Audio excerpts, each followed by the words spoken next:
Lord, hindi ko alam kung saan patungo. Lahat ng mga ginagawa ko. Hindi ko alam kung lahat ba ng desisyon ko ay tama. Hindi ko alam kung ano mangyayari sa mga susunod na araw. Pero isa lang ang alam ko. Kakapit pa rin ako sa tamang panahon na ibibigay mo. Sobrang hirap ng mga pinagdadaanan ko.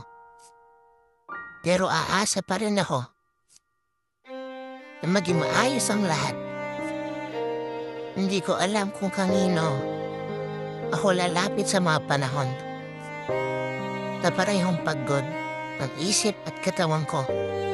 Kaya bigyan niyo pa sana ako ng lakas ng loob para magpatuloy sa pinagdadaanan ko.